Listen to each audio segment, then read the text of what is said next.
Hello, everybody, and welcome to The S Word, a podcast about suicide prevention.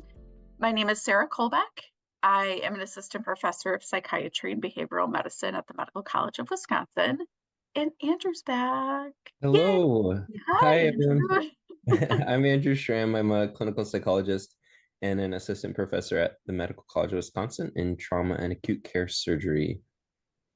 Great. It's so nice to have you back.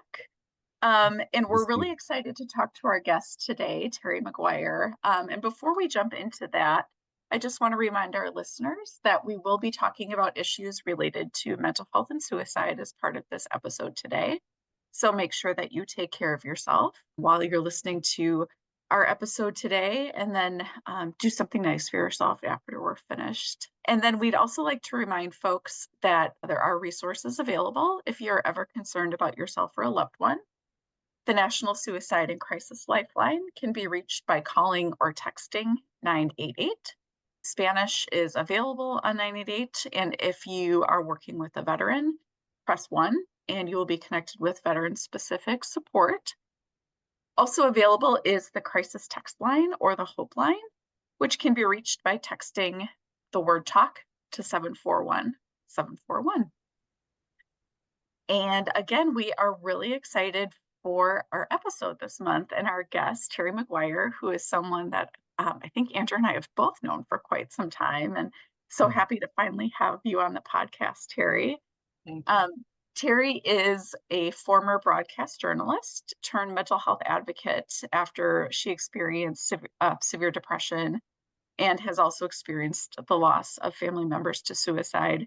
Terry is the host of the Giving Voice to Depression podcast, and I derived some of my inspiration for developing our own podcast from Terry. For So sure. it's so nice to have you on the episode today, Terry. Welcome. Thank you. I appreciate it. It's a privilege. So we have just a few questions that we wanted to walk through with you today, if that's okay, just to talk a little bit more about your background and the work that you do and your own experience. So as I mentioned, you are the host of the Giving Voice to Depression podcast, which is a wonderful, wonderful resource. If folks haven't listened to Giving Voice to Depression, I highly, highly recommend it. So many amazing stories. But I'm wondering, Terry, if you could talk a little bit more about how you started working in that space, kind of having been a broadcast journalist and then moving into this mental health advocacy space. Was quite a pivot.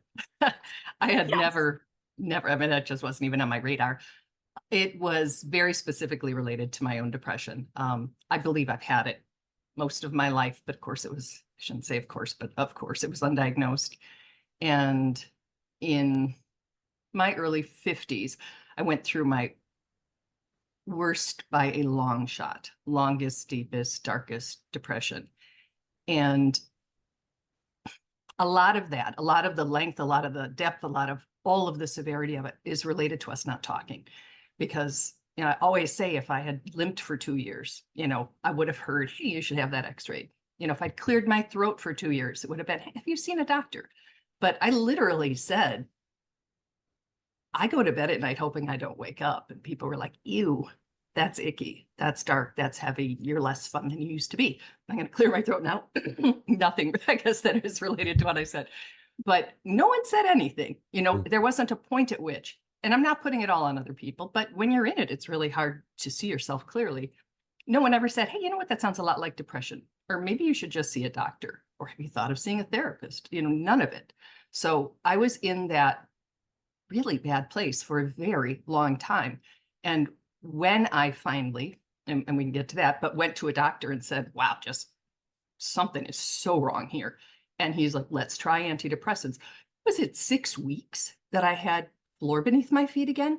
Right. That, you know, I could look around and be like, oh, hey, welcome back, Terry. You know, I mean, I just had been lost.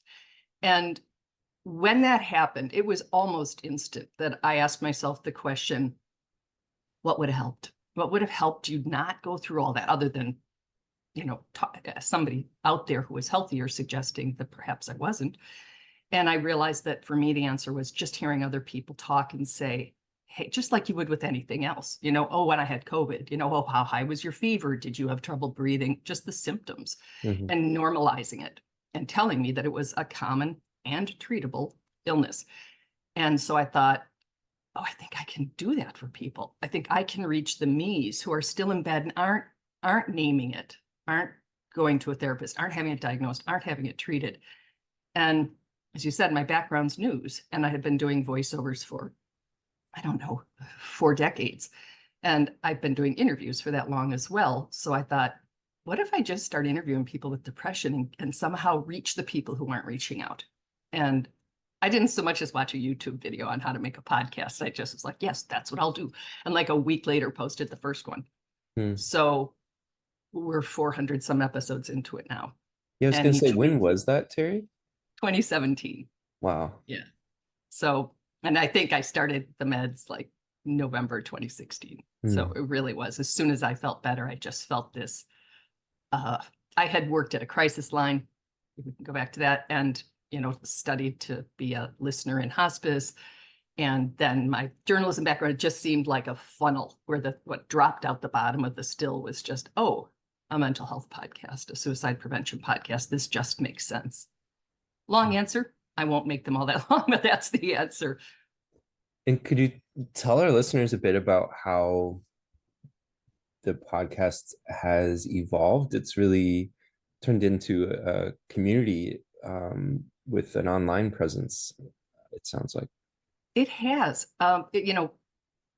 The social media landscape was different in 2017. And so most people were on Facebook. Now it seems there's been a real exodus of the younger people, but I started just a page, which turned into a community, and it's open. So anybody can be there, and you don't have to join to engage. And in fact, we have like 12,000 people in the community, but Meta one day, their metrics change all the time, but said that was 3% of the people who engage with the page.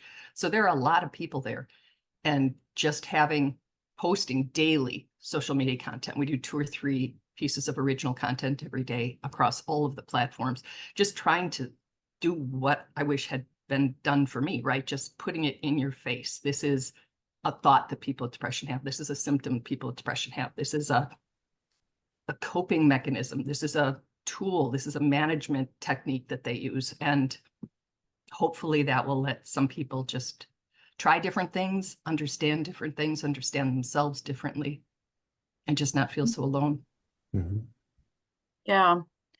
I think about just the name of the podcast, Giving Voice to Depression, and kind of the imagery that brings them out in my mind, sort of bringing the conversation out of the shadows and into the light a little bit, giving it voice. Yep. You had mentioned that one of the things that you had, wished for or would have helped you when you were dealing with your own depression was the ability to talk about it and yes. Hear from other people who were experiencing similar things. And I really think that that's what Giving Voice to Depression is doing, right? Like, it's all of these powerful stories from folks that have lived experience, that are living it right now. I came on the podcast once a couple of years ago and talked about my own struggles with anxiety. But, I think there's just so much power in hearing and listening to those stories and, having that be available. And I'm just wondering, how is being a person that helps, again, bring these stories out and gives voice to this issue, how has that sort of helped you in your own journey? So much. There's sort of 2 different ways. One is having purpose is a protective factor. And if I have that thought, oh, I'm worthless, nobody cares if I'm gone, those things that can happen when you have depression, I can't believe that anymore. I know I'm not worthless because, I'm engaging with people every single day. And I have episodes that I have, interviews scheduled that I really want to do and that are part of that guest's journey as well. And so I know I have to get up, before it was easier to think I didn't.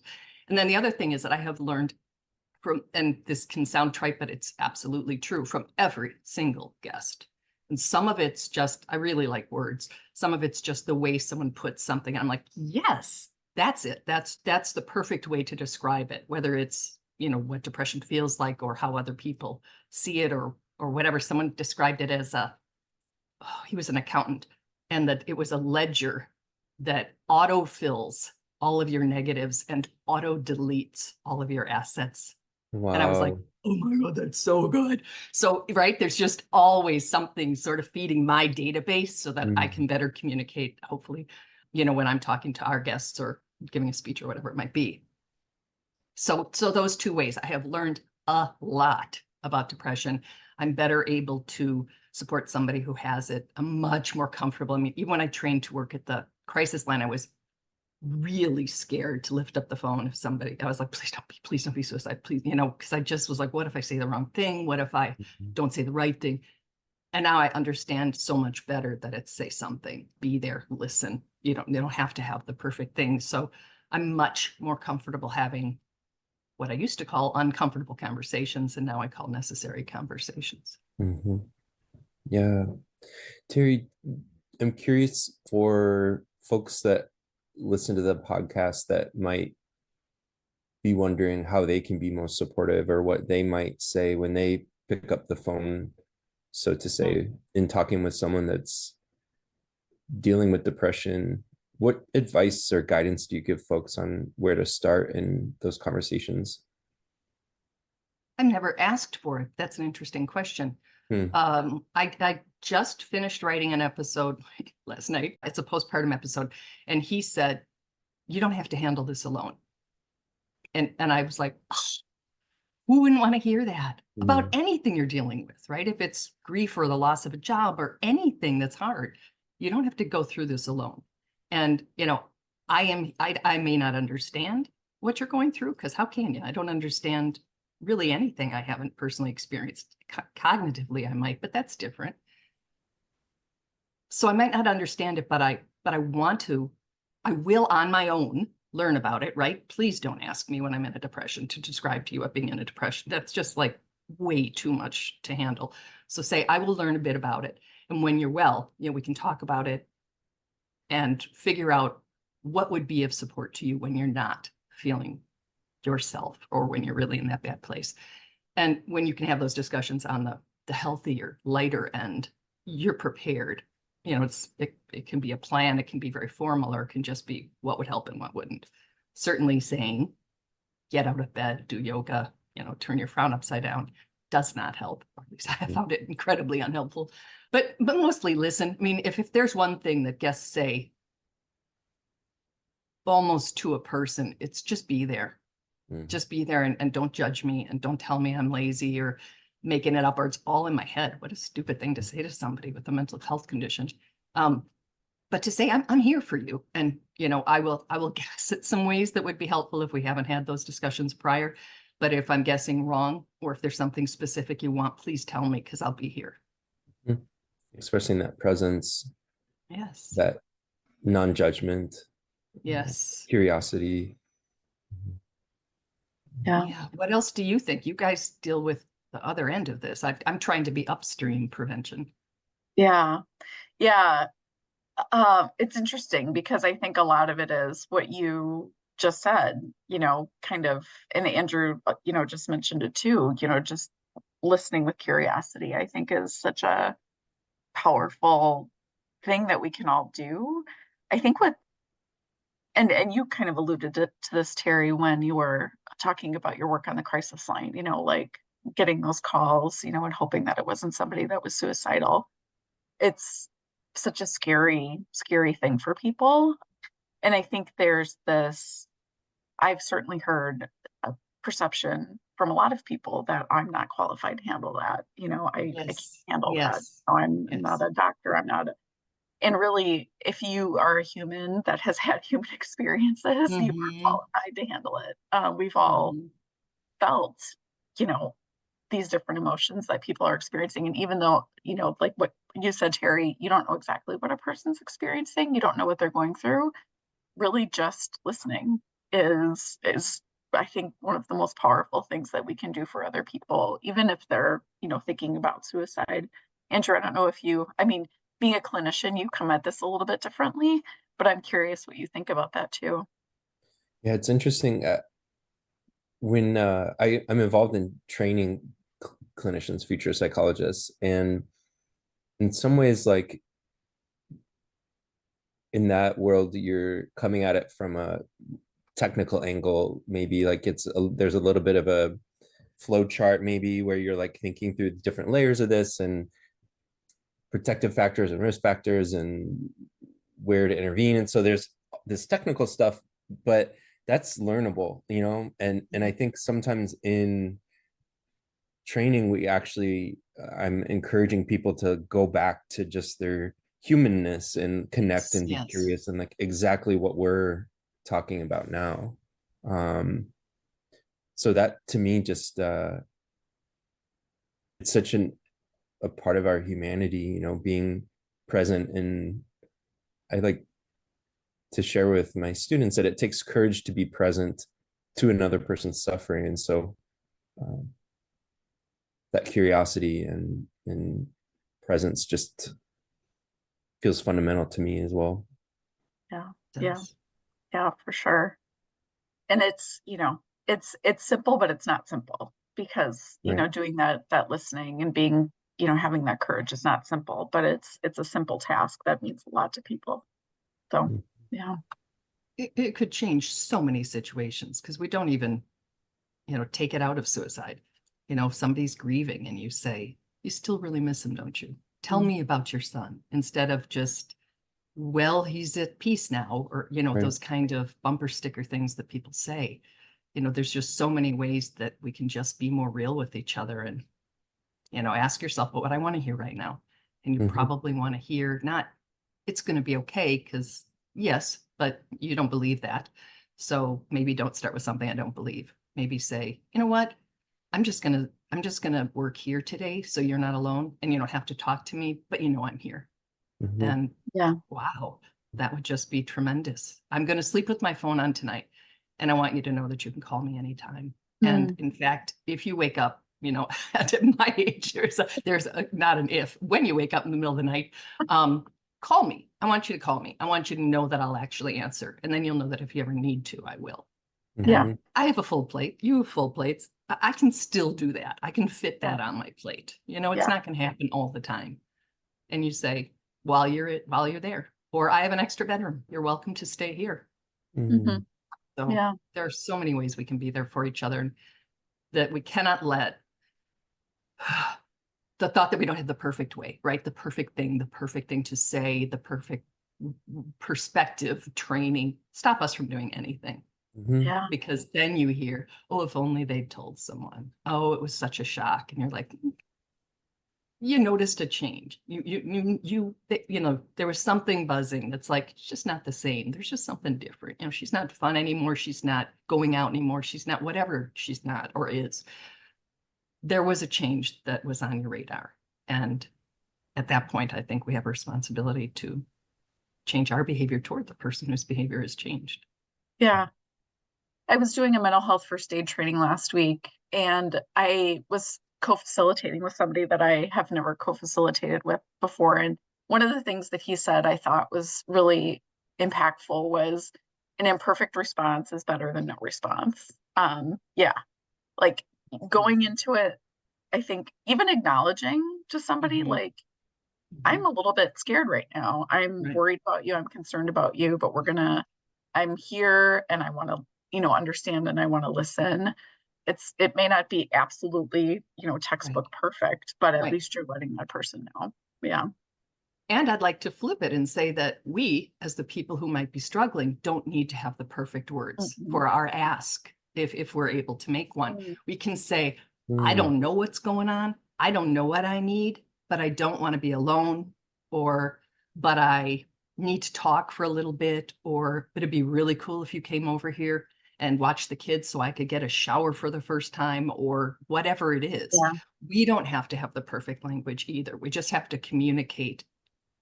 I need a little something because Mhm. something's just wrong here. I'm not right. And Yeah. I need to feel worthy of care. Yeah. Yeah. I love that. I love that because it can be really hard to ask and just It getting the can words be out. impossible. I don't ever ask. And it's one of the things I'm hoping to not just learn up here, right? But to actually feel and say, Yeah. okay, I'm actually really struggling right now. Yeah. Yeah. Yeah. Yeah. Yeah, thank you for that. I love that you don't have to have the perfect ask either. That takes a lot of pressure off. I think as I'm Mhm. thinking about situations in my life where I've, wanted to reach out and just haven't quite known how, just Mm. saying it, just say it. And yeah, that's great. I think there's like security for me when I'm not in the helping role, right? But personally, like Mhm. I think just expressing like, hey, there's some stuff going on right now, Yes. that there's like security in knowing that like someone that you trust is carrying that in mind also. So that stood out for me, Terry, in what you were describing, some relief in just kind of giving someone a heads up. Yeah, yeah, I agree. So our podcast focuses on suicide and suicide prevention, obviously. And so I'm curious, Terry, about some of the work that you are doing now or have done as it relates to suicide and suicide prevention. We know that depression is the mental health disorder that is most associated with suicide. And so there's obviously that tie between, depression and suicidal thoughts and behaviors. And so I'm just curious of what you're doing in the suicide and suicide prevention space right now. I think when I started, I would have thought that saying the podcast had anything to do with suicide prevention would have felt grand, like, saying something more than what it is. But I absolutely don't think that anymore, because I think that upstream, again, I always think of the Desmond Tutu quote, right? We can't be pulling people out of the water. We need to go upstream and find out why they're falling in. And Mhm. so, upstream, if we can talk, if we can say everything we've been talking about so far, maybe, there's less likelihood you'll get to the crisis point, or that there will be some protections in place before you get there. And I know that that's true. I know that, that we have people who've been in really quite severe places who, through talking, through getting community support, and Andrew, you mentioned the Facebook community, there have been times that someone has shared, like, I am really, some have straight up said I'm suicidal, and we are not a crisis line and refer them to places, but I'll say, while you're waiting for your wife to get home to drive you to the hospital, is it okay if I post on the page? And I will say, John is in a very dangerous place, or has shared that he's suicidal. Let's show him some support. And hundreds of community members will say something, again, right? Doesn't have to be the perfect thing. And some will send hug emojis. And, when I see them, I have to admit my eyes roll, because I just think a hug emoji would not do it for me. And we've had feedback. I couldn't read the long things that people wrote that were eloquent and perhaps the perfect thing to say, because I was crying, but I could see the hearts. I could see the prayer hands. I could see the hugs. And I scrolled through them, and they were for me. They had my name on them. Oh, I seriously, I have the chills, and I get a little bit teary when I just say these. And we've done it, I don't know, not a lot, because you kind of can't, but I don't know, 20 times, I'll say. And each time the person has come back afterwards. They have been in the ER. They have been in the ER, and then their spouse has written and said, I can't thank you enough, because what do you say?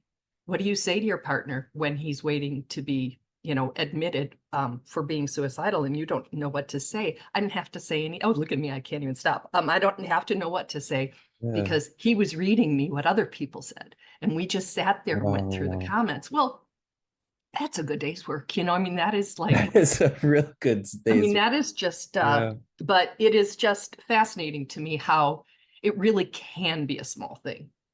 It can be a heart emoji. It's just tell me I matter, because my mind is telling me I don't.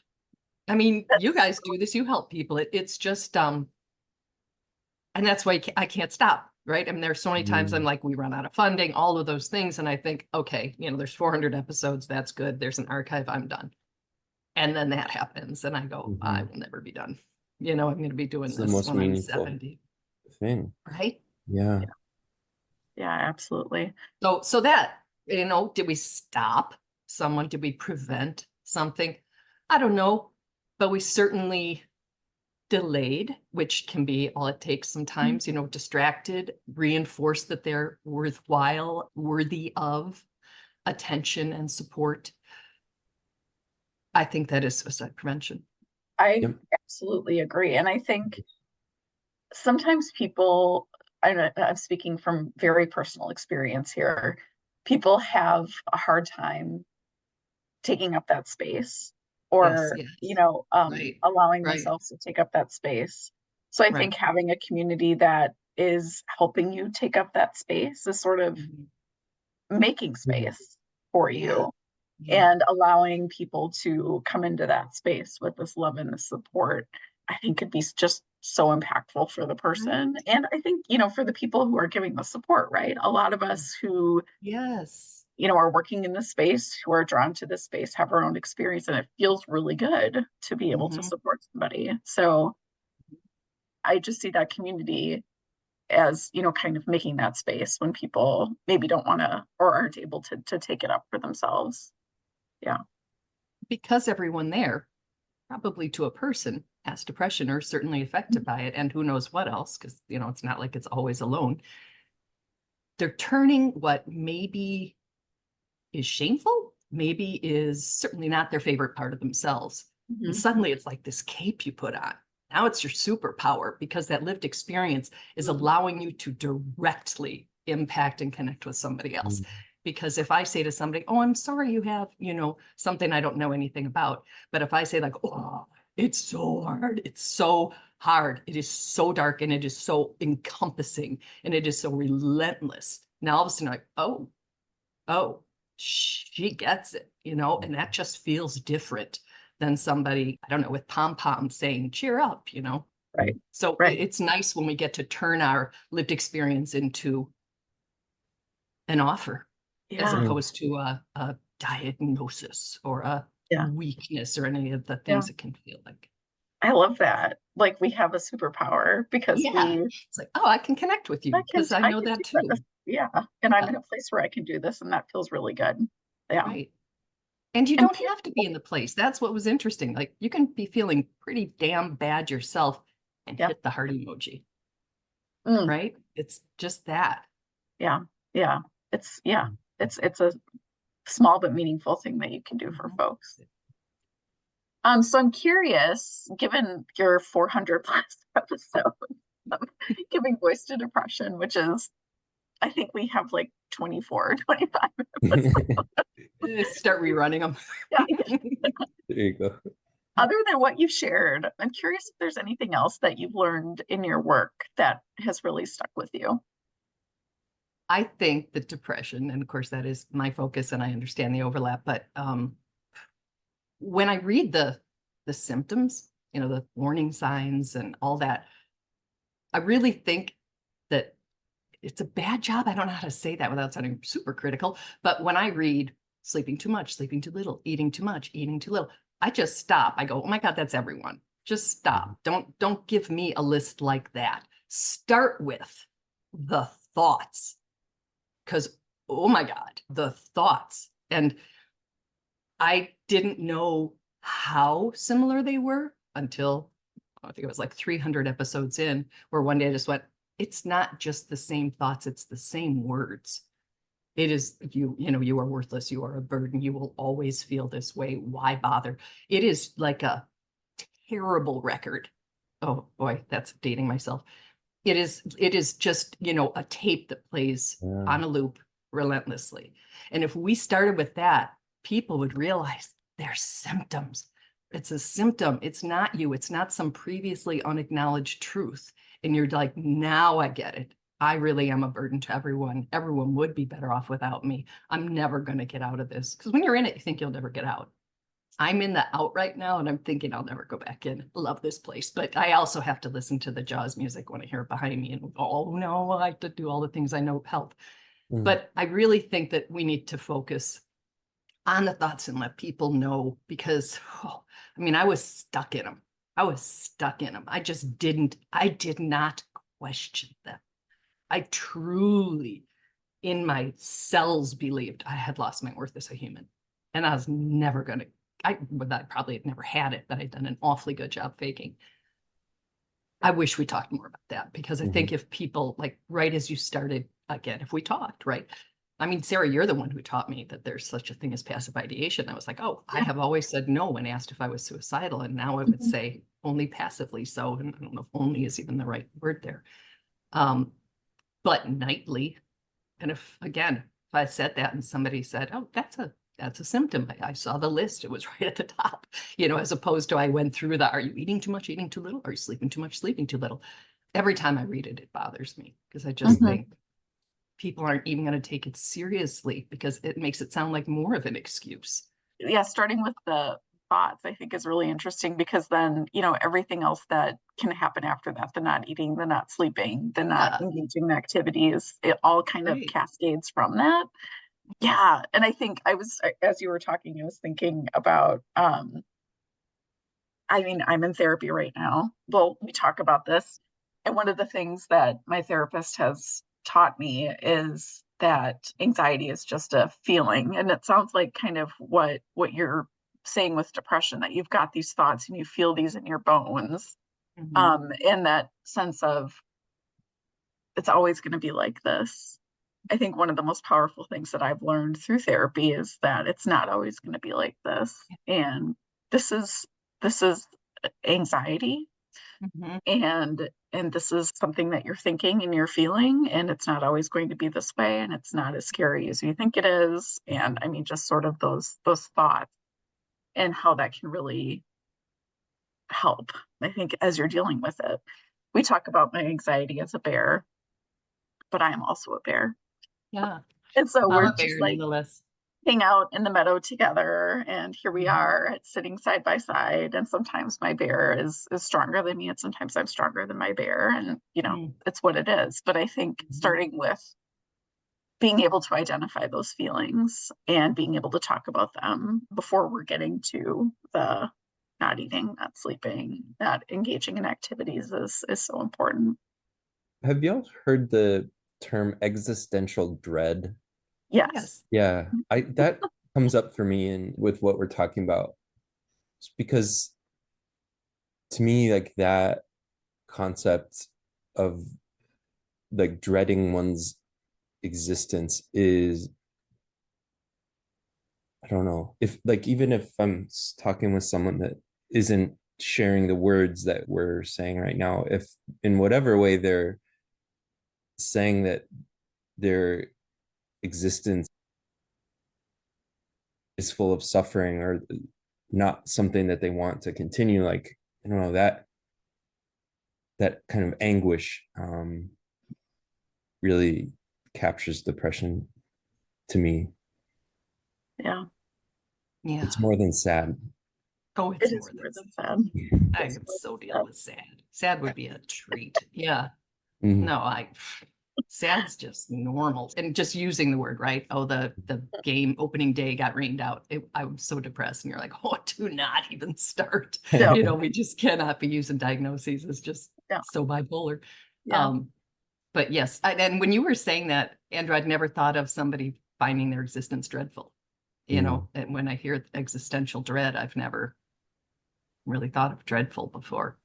Yeah. But yeah. And it's hard when life circumstances, it's like if you're doing just fine and bam, you get, hit with depression, and you can still look around and see a life, maybe a partner, children, a job you love, something like that. If you've got nothing, or if it's bad, mine followed a divorce that was just very, very hard.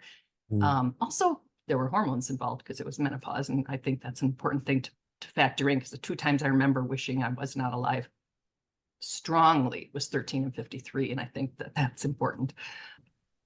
So when things are going really, really poorly, and when your life sucks, it's hard to say, well, this is temporary.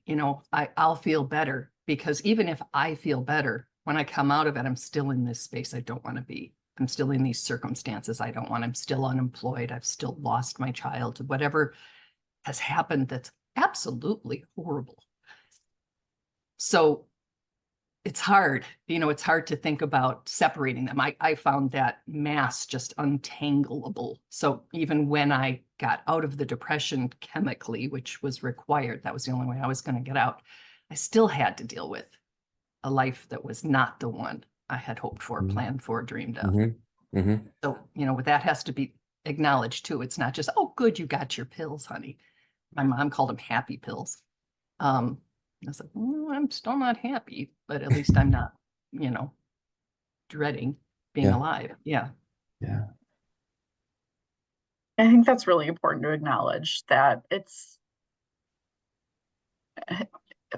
yeah, it's not, I'm starting therapy, I'm starting medication, and I'm going to be Right. better. It's not Right. that. This is a lifelong thing, Yeah. and things happen in life, Sure. good things To and bad everyone. things, and it's, again, it's kind of your bear sitting on your shoulder that is walking through these difficult things with you. Mhm. Yeah, yeah, because I don't know. I feel like I could talk about that for days. I think I could too. Yeah. Mhm. Yeah. Um, no, I think it's important to acknowledge that. Yeah, I hadn't thought about the happy pills comment. It's not that simple. It's not Mhm. that simple. It'd be So great though, wouldn't it? It'd be it would so be cool. really nice. Yeah. It would Yeah. be so I just nice. have a Totally. candy Yeah. dish of them. I might, yeah. Yeah, it doesn't work that way. Yeah.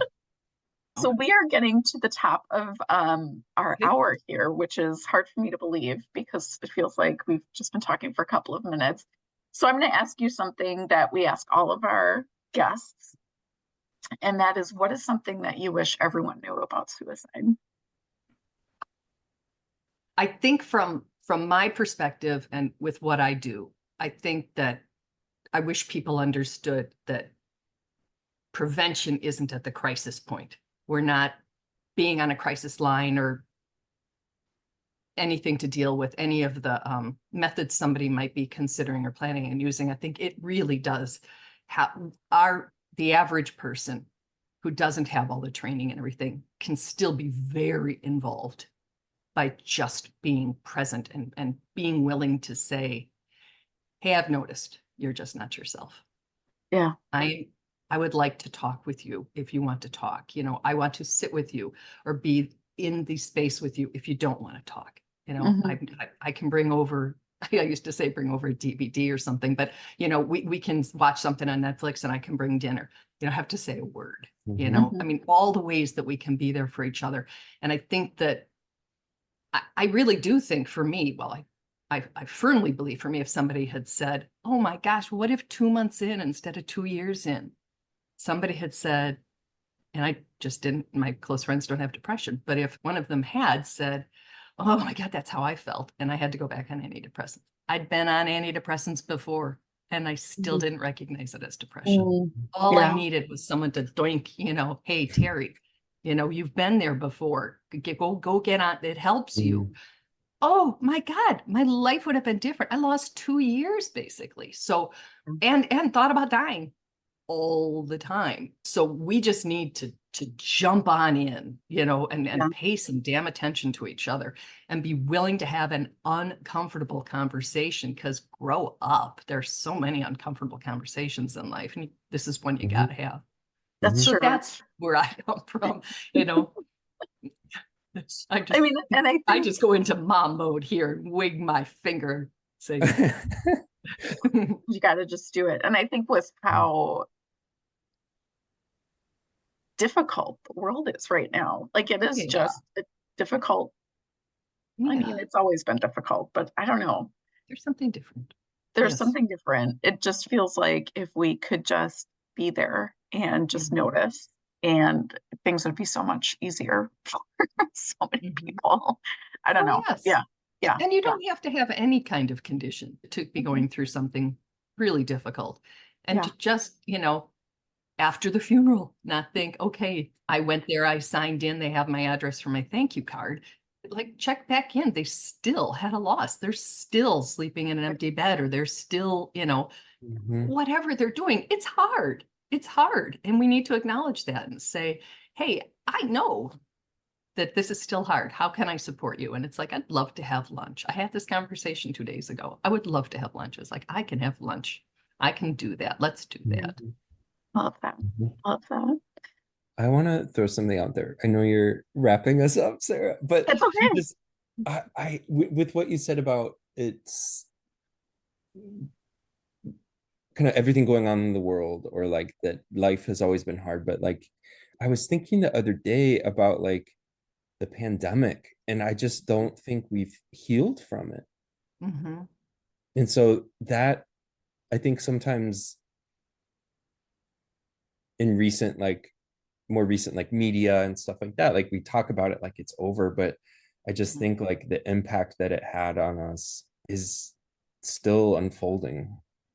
Mm-hmm. So it's something I've been thinking about that kind of reminded me of.